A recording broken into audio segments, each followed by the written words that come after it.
Fala, meus seracianos! Esse é o podcast Seraci, o podcast de mistérios, curiosidades e conhecimento.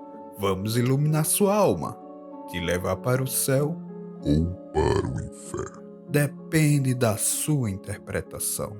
E o conhecimento de hoje será sobre mitologia nordestina, parte 2.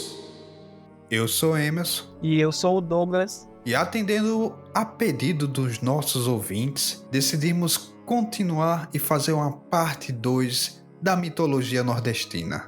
A gente entende que a mitologia nordestina ela é rica em detalhes, é rica em crenças, é rica em histórias. Diversas tradições que foram passadas oralmente e floresceram na região Nordeste mostra o quão forte é essa região, marcada pela diversidade cultural e pela fusão de influências indígenas, africanas e europeias. Essa mitologia é um reflexo da rica tapeçaria cultural da região. E com as lendas que a gente vai contar hoje, não tenha dúvida.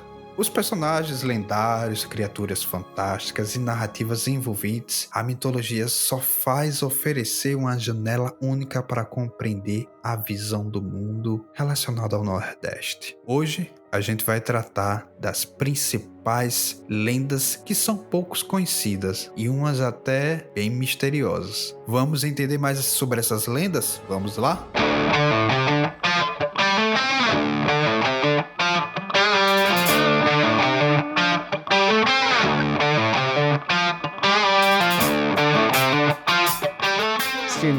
Dando continuidade, a gente vai citar algumas lendas que eu acredito que poucas pessoas ouviram e acredito que vocês vão ficar um pouco surpresas.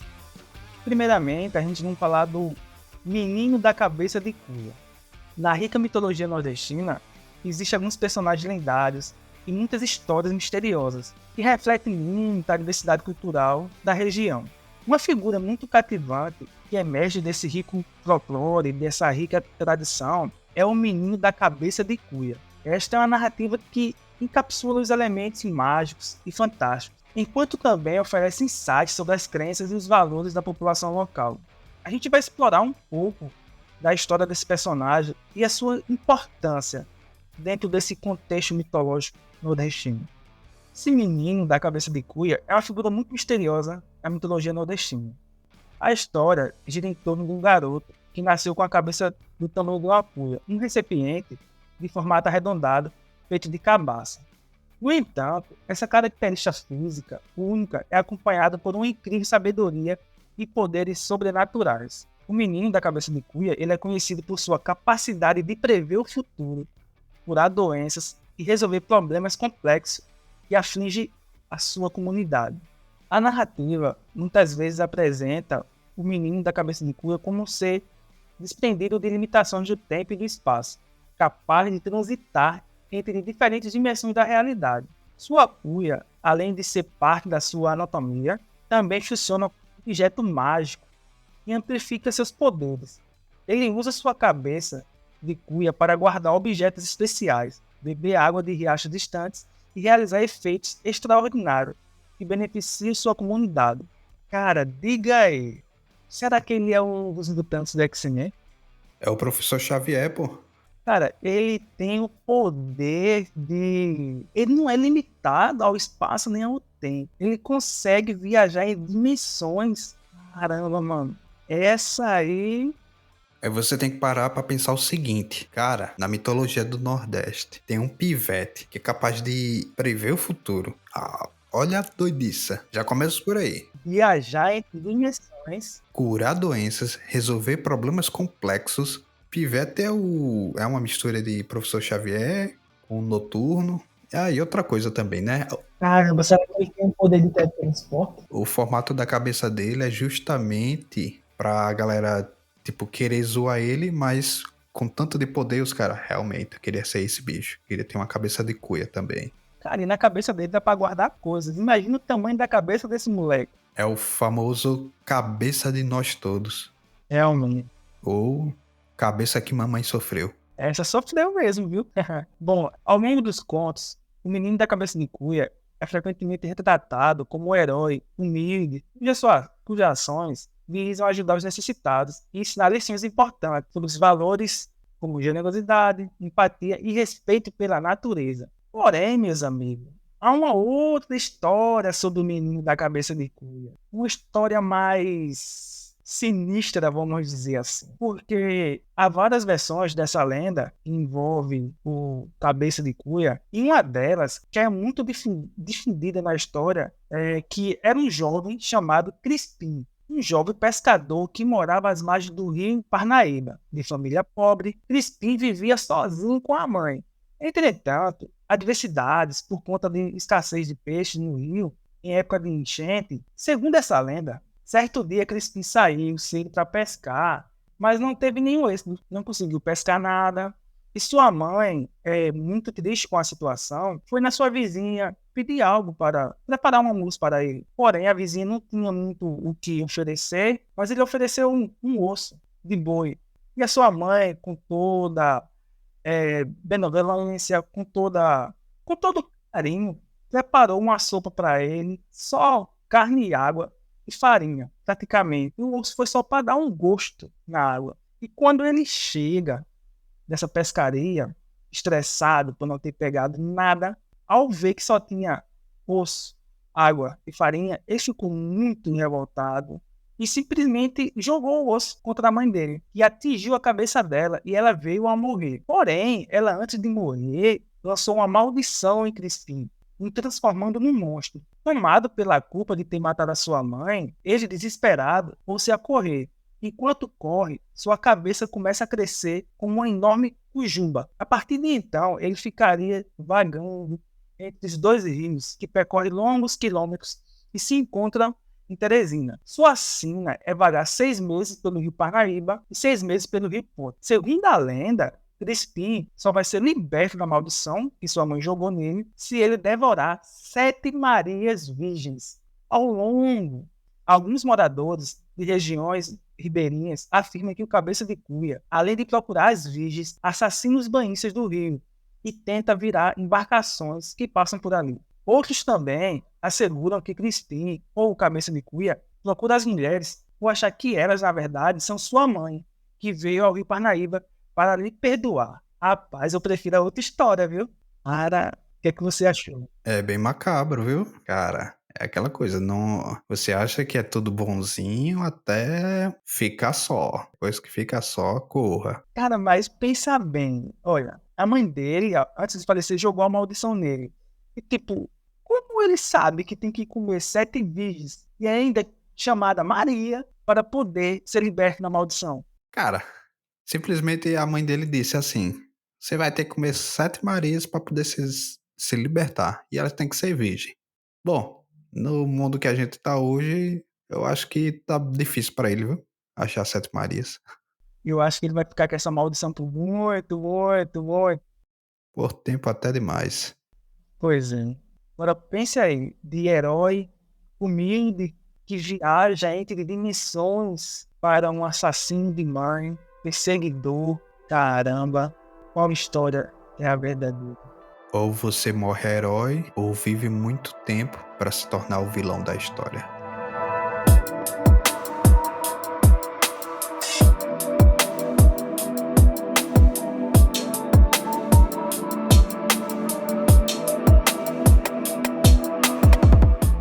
E agora, ouvintes, essa lenda aqui que eu vou contar é uma das mais intrigantes. É a lenda do Kibungo, que faz parte, da mitologia brasileira, especificadamente a região Nordeste. O Kibungo é uma figura mítica que carrega traços e elementos africanos e indígenas, refletindo a diversidade cultural. O Kibungo, para muitas pessoas, ele pode ser reconhecido como o bicho-papão brasileiro, digamos assim, que é um bicho onde ele vai ter uma característica de um macaco, uma fera, um lobo não, né? Uma fera misturando traços felinos, e ele vai ter a sua boca nas costas para devorar as crianças. Uma das características que é falada do Kibungo é frequentemente retratado como uma criatura maligna, um ser sobrenatural que encarna o medo e o desconhecido. Ele vai agir principalmente pelo medo. Se você tem medo, ele vai aparecer para você. As origens dessa influência, dessa lenda, ela é trazida principalmente pelos escravos, na época que o Brasil era uma colônia, e se mistura com alguns elementos indígenas locais. Esse termo Kibungo, ele varia regionalmente, sendo conhecido por outros nomes em outras partes do país. Como eu falei, ele é conhecido também como o bicho-papão. A aparência do Kibungo, ele pode variar de diferentes versões da lenda, mas no geral é um ser grotesco e assustador, que possui garras afiadas, dentes pontiagudos, e essas garras elas são feitas de ferro. E sua aparência feroz e seu comportamento agressivo muitas vezes alimentam medo nas comunidades onde a lenda é contada. Por quê? Porque o Kibungo ele é frequentemente associado a atividades noturnas e à escuridão. Então, ele é muito utilizado para, por exemplo, deixar as crianças protegidas dentro da casa. Porque criança, naturalmente, ela vai querer brincar na rua, no terreiro, e a noite se torna um ambiente muito inóspito para isso. Então, os pais, para proteger as crianças, contavam essa lenda para que elas ficassem com medo, obviamente, e entrassem dentro de casa. Mas será que é verdade? Será que realmente ele não existe? O que tu acha, Douglas? Assim, não vou dizer que existe, mas também não vou dizer que não existe, né? Porque esse nosso mundo esconde muitos mistérios. E eu sempre falo e sempre vou falar. Todas as histórias que a gente ouve, por mais absurdas que sejam, elas têm um ponto de referência, entendeu? Não pode ser da forma que é contada hoje, mas ela tem um ponto de referência. Talvez esse Kibungo aí não tenha uma boca nas coxas, mas seja alguma criatura meio sinistra aí, porque muitas dessas lendas, desses mitos, eles são passados oralmente, né? É tipo aquela brincadeira do telefone sem fio, eu te conto uma história, aí você vai passar essa história para outra pessoa, só que você acrescenta mais alguma coisinha, aquela pessoa vai contar para outra e acrescenta mais alguma coisa, e assim vai. Aí juntando um pouquinho do outro, vai criando características, vai mudando de um lugar para o outro, entendeu? Mas, cara, é bom as crianças não tá muito na rua à noite, né? Porque vai que seja um cara muito sinistro, igual é relatado aí. E é justamente como você falou, essa lenda ela foi transmitida de forma oral. E tudo que é transmitido de forma oral, com o tempo, pode ser acrescido de detalhes ou até mesmo alguns detalhes são perdidos. E o que isso pode causar é a questão da variação das lendas, que aí ela vai surgindo, vai se adaptando, vai se modificando de acordo com o contexto local. Mas vamos tratar aqui da origem da lenda. Uma das origens é que essa lenda surgiu por meio de fusão de diferentes influências culturais que mudaram o folclore brasileiro, principalmente na região Nordeste. A principal fonte, a raiz dessa lenda, vem a questão da cultura africana, que por meio dos escravos que eram trazidos da África para o Brasil, trouxeram essas características físicas que moldaram o Kibungo, se assemelhando a criaturas sobrenaturais e entidades malignas presentes tanto na crença africana, tanto nas crenças europeias. Outro ponto também que contribuiu para isso foi a questão da influência indígena. Afinal, quando o Brasil era colônia, os índios já estavam no país. E aí eles foram colocando os elementos a mais, por exemplo, a questão da noite, do mistério, da escuridão, de que se você sai à noite, o Kibungo pode lhe pegar. E por fim, vem também a influência europeia, que aí foi incluído a questão das histórias fantasmas, demônios e seres malignos, algo bastante presente na cultura europeia. E assim foi se moldando e conhecemos o Kibungo como é hoje. Muito provavelmente, ouvinte, você pode não ter ouvido essa história, mas quem sabe seus avós não têm escutado. Bom, provavelmente também essa história do Kibungo, provavelmente os nossos avós não devem ter ouvido essa lenda chamada do Kibungo, né? Talvez eles tenham ouvido sendo Papa Fígado. Porque se você for pegar um link entre as duas, o Papa Fígado era um cara que recolhia as crianças para sacrificar elas e tal. E Kibungo relata a história que ele era contado para meio que prender as crianças em casa, para elas ficarem com medo de sair e tal, porque senão ele ia pegar. Acho que dá para fazer um link entre os dois, vamos dizer assim.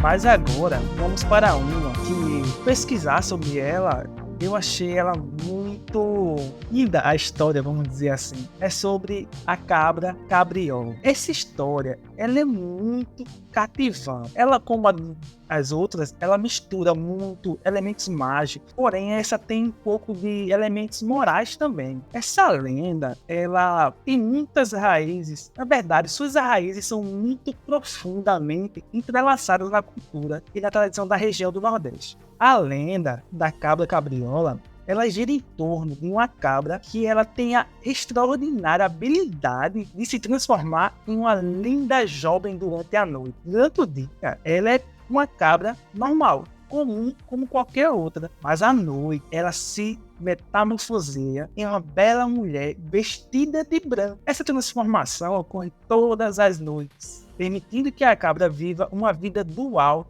entre o mundo animal e o mundo humano. Diga que bela história, meu amigo. Ela tem o poder de se transformar. Cara, Mas a dúvida vem: é uma cabra que se transforma em mulher ou uma mulher que se transforma em cabra? eis a questão. Cara, e tipo, eu já imaginei tanta coisa, porque olha, se ela é uma cabra durante o dia e durante a noite é uma bela mulher, como é falado, ouvinte, preste muita atenção. Se você conversa com uma bela garota que gosta de branco, mas só vê ela à noite. Durante o dia você não consegue ver ela, é como se ela vivesse intocada. Presta atenção, viu? Ela pode ser a cabra cabriola. É bom prestar muita atenção. E mais em detalhes, fica atento, viu? Porque ela é uma cabra, ela pode estar lhe vigiando. E se você fizer coisa errada, à noite ela lhe pega.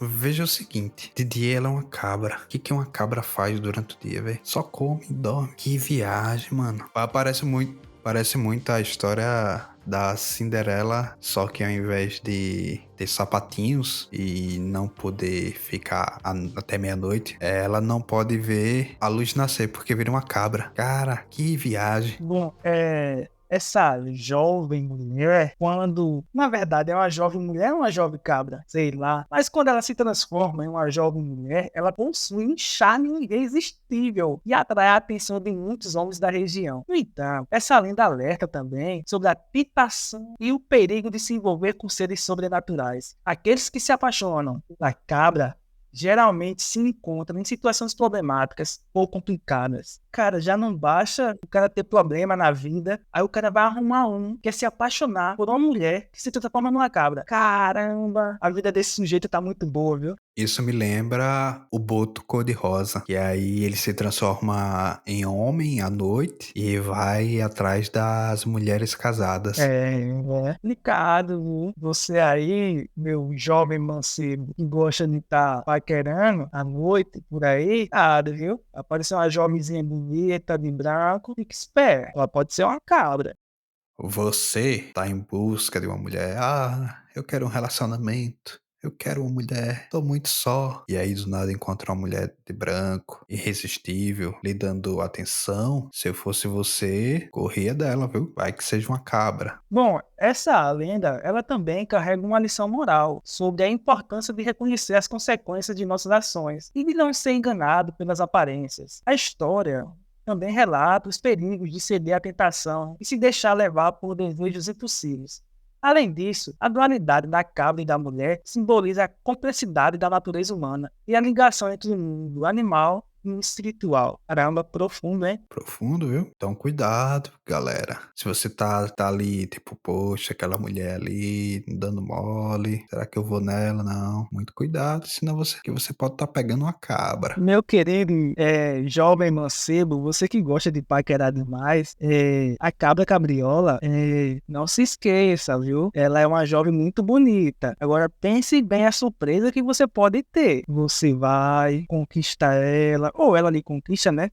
Ela é uma jovem irresistível, segundo a lenda. Aí você sai à noite, geralmente é à noite, leva ela para sua casa, vai tomar um vinhozinho, comer uma coisinha ali e tal, e você acaba pegando no sono com ela. Imagina a grande surpresa que você pode ter. Você vai deitar, dormir com a bela mulher, uma jovem irresistível, vai dormir de conchinha porque está com frio, e de repente, quando acorda às 6 horas da manhã, você está abraçado com o quê? Com uma cabra. Uma cabra branca, de 4 pernas, esquisita. Aquela bela jovem era uma cabra. Imagina que surpresa será isso. Então, cuidado, viu? Cuidado.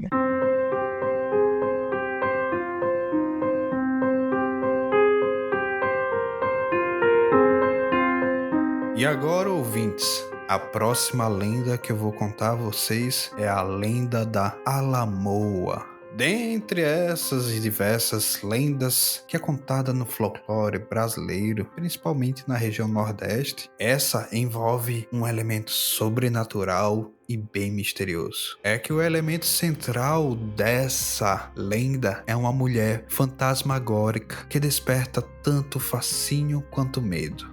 E aí eu vou contar a vocês mais sobre isso. Essa lenda, ela geralmente se passa em um ambiente noturno, sombrio e em local que tem praia, deserta ou basicamente em áreas rurais, com proximidades com a praia, né? E a protagonista é uma mulher que, em vida, cometeu um ato tão grave que sofreu uma tragédia e evoluiu em um destino amaldiçoado após a morte. Como resultado, ela se transforma em uma aparência fantasmagórica. E aí, ela é uma mulher muito bonita, porém com o rosto bem pálido, cabelos longos e negros. Bem sugestivo, né? E ela usa um vestido branco que flui como um vento. E a aparência dela pode parecer. E a aparência dela mostra que ela é uma pessoa muito reta, sem poucas expressões. E que aparece à noite vagando pelas praias, essas áreas hospitalares. Costuma ser acompanhada por lamentos tristes e melancólicos. Ela retrata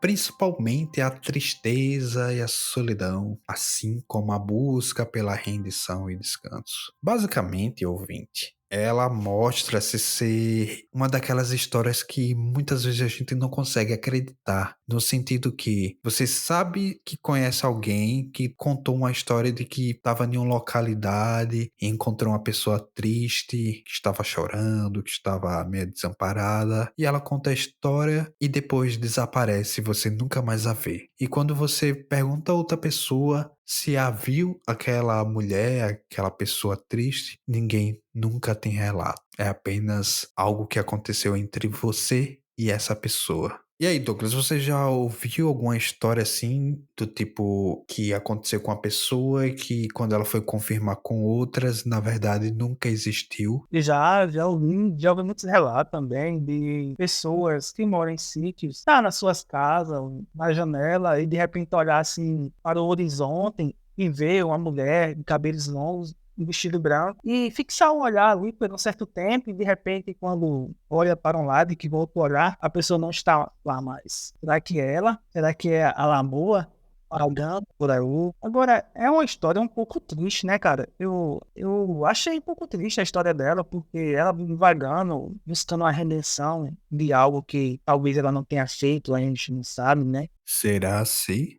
É uma história bastante triste, né? Não necessariamente diferente das outras lendas contadas aqui, não é algo maligno necessariamente, mas é algo que pode trazer medo, obviamente. Afinal, se você tá num sítio ou numa praia deserta à noite e você vê uma pessoa de branco, cabelos longos, triste, no mínimo você vai ficar com medo. Mas aí eu vou explicar a vocês a questão do significado e simbolismo. A lenda da Alamo, ela explora bastante temas de remorso, tristeza, além da Alamo, explora temas de remorsos, tristezas, injustiça e redenção. Ela é uma forma de refletir a maneira sobre as ações passadas e consequências das nossas escolhas. Ela também serve como um rastreamento das histórias não contadas e de segredos que habitam os recantos mais obscuros da vida humana. Além disso, a lenda destaca o fascínio humano pelo desconhecido e o mistério que envolve o sobrenatural. Afinal, tudo que é misterioso atiça a curiosidade. E a Alamoa personifica a complexidade do ser humano com as suas emoções, dilemas e anseios. Projeta-se em uma figura que transita entre o mundo dos vivos e dos mortos. Uma tristeza, né, Douglas? Cara, é realmente porque é como se você não estivesse vivo, mas também não estivesse morto. Porque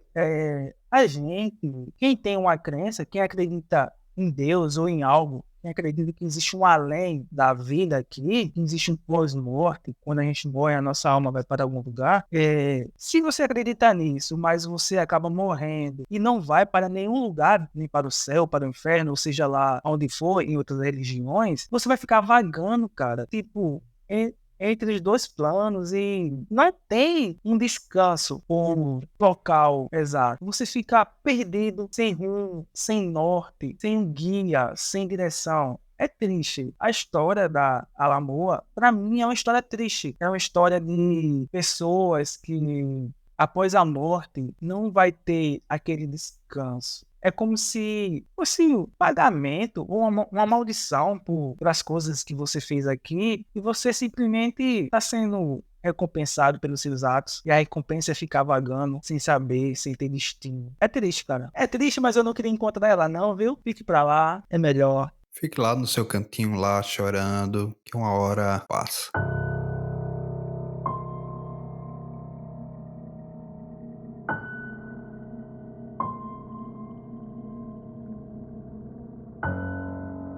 Agora, meus ouvintes, essa lenda, eu acredito que muitos já ouviram falar, que é a lenda da mula sem cabeça. Essa é uma história, uma lenda, uma mitologia, uma imaginação que já ouvi meus avós falar bastante, já ouvi as pessoas falarem sobre essa lenda.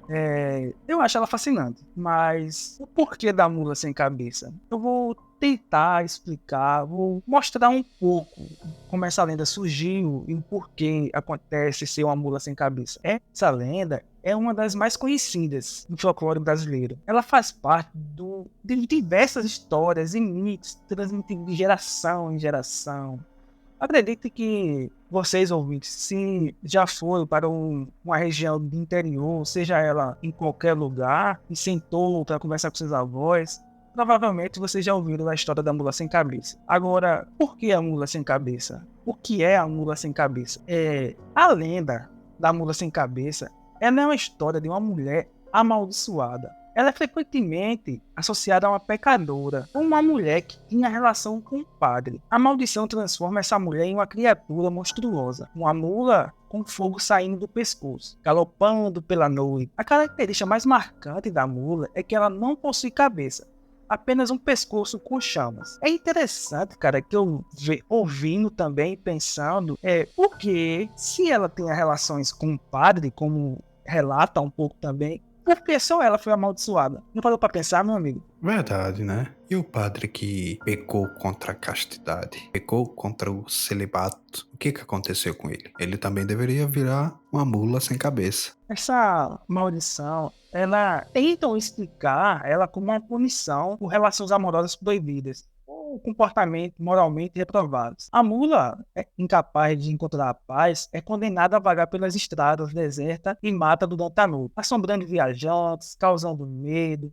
Dizem que ela é especialmente ativa nas noites de quinta-feira e sua aparição é concomitante por som de chocalhos e relinchos. Cara, olha, a mulher, segundo a lenda, ela foi amaldiçoada por ter relações amorosas proibidas e comportamentos moralmente reprovados. Se várias pessoas recebessem a mesma condenação, a mesma maldição que essa mulher recebeu, imagina o tanto de mula sem cabeça que nós teríamos hoje. Rapaz, a gente ia ter um bocado, viu? Eu acredito que teria tanto que, se elas assombram as estradas, não necessariamente precisaria mais de poste, porque teria uma fila de mulas iluminando a estrada. Pois é, porque, segundo a lenda, né, ela foi amaldiçoada por ter algumas relações proibidas. E, infelizmente, hoje existem muitas relações proibidas. A lenda também fala que ela recebeu essa maldição por vários comportamentos moralmente reprováveis. Infelizmente, a gente vê muito comportamento moralmente reprovável na sociedade. Então, por que só ela foi amaldiçoada? Por que não continuou outras pessoas recebendo tal punição por seus atos? Por que só essa pobre mulher recebeu essa punição? O que ela tem de especial? O que ela fez de tão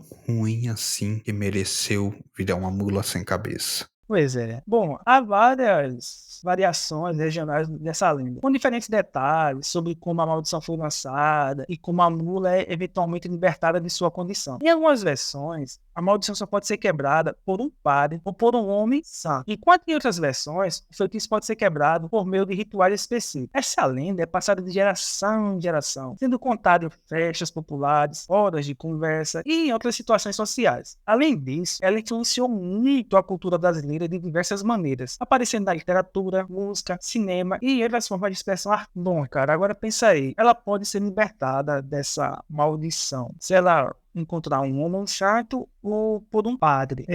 Parte da lenda fala que ela teve, né? Chegou a ter relações com um padre, por isso ela recebeu a maldição. Então, outro padre que pode libertar ela, vamos dizer assim. Agora, o meu questionamento ainda continua, porque, por que só ela recebeu a punição? Não agarrou o padre da força. E outra coisa, e por que uma mula e não uma cabra? Realmente. Se qualquer outro animal também. E por que uma mula?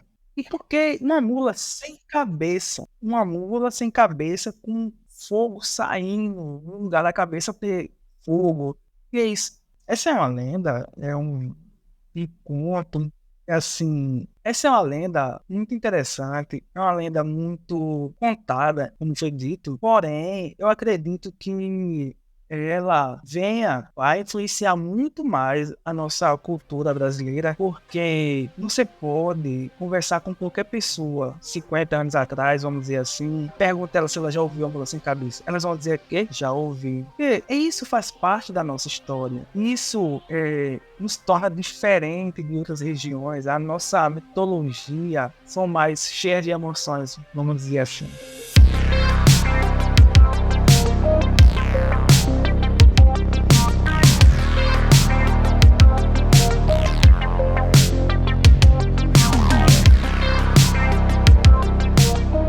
Seus ouvintes, vocês já ouviram alguma dessas lendas contadas hoje? Se sim, deixe um comentário do que achou. Tem algo a acrescentar? Tem mais alguma coisa que vocês sabem sobre a lenda? Algum relato? Quem sabe? Nos conta lá no nosso Instagram, @serasipodcast. Hoje vamos ficando por aqui e até o próximo episódio. Eu sou Emerson. E antes de terminar, cuidado, viu? Cuidado com a jovem bonita de branco. Ela pode ser a lamoa ou pode ser a cabra cabriola. Mais uma vez, ficamos por aqui e eu sou o Douglas. Falou!